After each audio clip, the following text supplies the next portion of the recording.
Hello, my name is Scott Overpeck.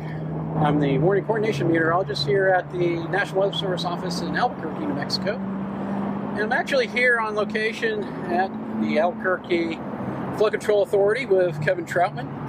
And we're going to talk a little bit about flash flooding because that is a big part of the monsoon season and a big part of monsoon awareness. And so Kevin, can you just tell us a little bit about what you do and what are some of the purposes of these channels are and how they help out with the flash flood problem in urban areas? Of course.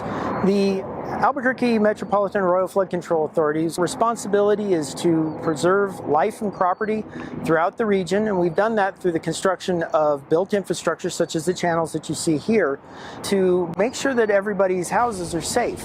The only issue with that is that these are, of course, flood facilities and tend to fill with water during monsoon season.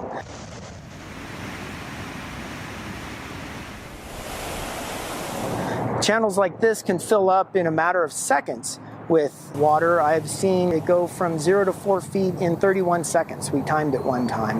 An average monsoon rainfall here can create 8 to 10 feet of water in these channels.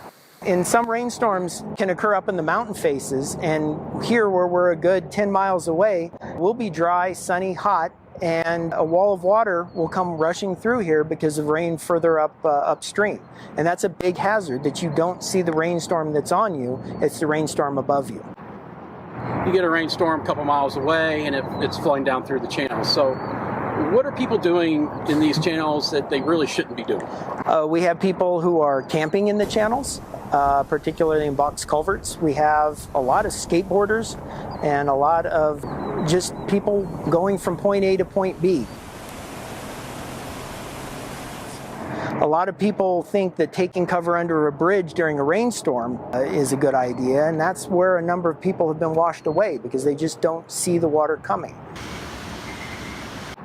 Fortunately, our fire department does a lot of swift water rescue in the area, so they are trained and have managed to save a lot of lives for people who are unfortunate enough to go into the water. My first year at AMAFCA, there was an individual who was swept away, took cover under a bridge. It was raining on him slightly. He went under the bridge, and then the wall of water came. He was rescued not too far from this location, but he went into the water probably about 7 miles upstream from here. Now, this is not unique to Albuquerque either. Are there other cities that have this kind of problem, and do they do similar type of actions to mitigate the problem? Many cities in the desert Southwest have the exact same problems that Albuquerque does. They get infrequent but intense rainfall, followed by intense and infrequent runoff.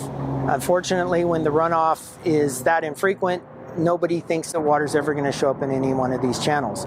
And a lot of our Southwest cities have similar systems to this throughout their urban area that are just as susceptible to flash flooding and potential risk to life. And finally, we're trying to focus on other outdoor activities, so camping activities, hiking activities. You hear stories in the Southwest of people hiking in slot canyons. Very similar situation, is that correct? That is correct. We've always said when we're doing construction, it's not the storm on you that gets you, it's the storm above you. Oftentimes, especially in more rural areas where you don't see what's happening above you because of tree canopy or just terrain, oftentimes you have no idea that it's raining above you. The forecast is very important when you're doing these outdoor activities and will let you know whether or not there's a potential risk for flash flooding, and it's always a good idea to try and maintain higher ground if there's any risk of any sort of rainfall. Yeah, I appreciate you taking the time to talk with us about flash flooding in Albuquerque. Thank you for listening to us talk about flash flooding, and finally just continue to have multiple ways to get those warnings, get alerts, so that you can have a good time in outdoor activities during the monsoon season. Thank you for joining us.